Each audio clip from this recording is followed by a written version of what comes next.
been around the industry now for some number of decades, and in particular having been around since, I think what was the last major upheaval around internet, or not last, but original sort of around internet. Um, I mean, this time feels almost more uncertain. There's two things going on. One is I find more people leaning into an aggressive future, which didn't happen back during sort of internet and dot-com. And also, too, I think the upheaval is even more dramatic than it's ever going to be. I mean, we're really going to reset the table here for the role and relationship of agencies, marketers to customers. I mean, it really feels, and all of that's driven, largely by AI. So I'm a little nervous, and part of what makes the MMA kind of nervous about all this too is that I'm a little anxious that we don't have a solid enough foundation for this kind of dramatic change. Listen, given that I'm in charge of running a nonprofit trade association for CMOs, my job is to identify the future. So I'm unfortunately going to speak to what the MMA does, but then that's our job. Back to the point. Listen, we believe, other than just sort of adopting to a dramatically changed future, largely now driven by AI. I mean, you could throw influencers in the mix. You can throw the adoption of data into the mix. I mean, the importance of customer experience. There's a million things there, okay, that are going to happen and change. I think the thing that the MMA is focused on is trying to make sure too that the foundation is solid. I'll give you a couple of small examples of that. One is that we don't really understand the financial value of brand. Now, MMA has figured that out, and we've built a methodology that can measure that. But the fact that we can't, as a CMO, articulate that to the CFO, we think is a little problematic. I think the fact that we can't defend marketing budgets over time, which, by the way, MMA now has a formula for that, an actual financial mathematical formula that we think will help CMOs to defend budgets with CFOs.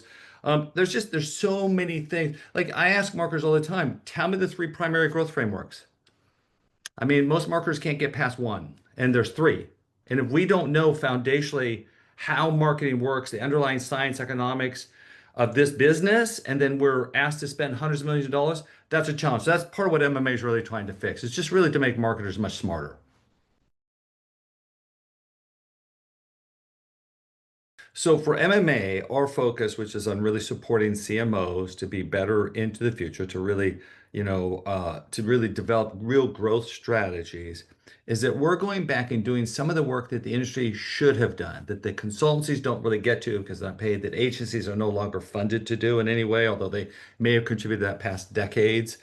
But we get the ability to do the long-term view. So again, what is the value of brand on a dollars and cents? We now know it's 7x versus, the revenue generated today is 7x over the next 9 to 12 months. We know that for a fact. Like, we measured this. We spent $1 million of research study to figure that out.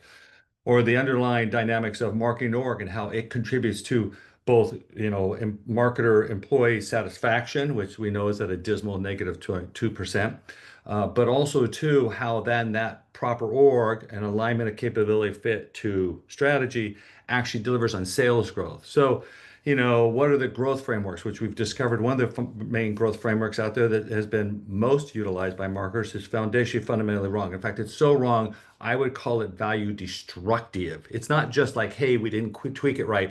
Like, it's unbelievably bad in what it's doing. And so, the CFO and the CEO and the board are looking around going, well, why isn't my marketing working? Well, MMA thinks we have the answer in many cases and then we're doing the work to try to figure it out.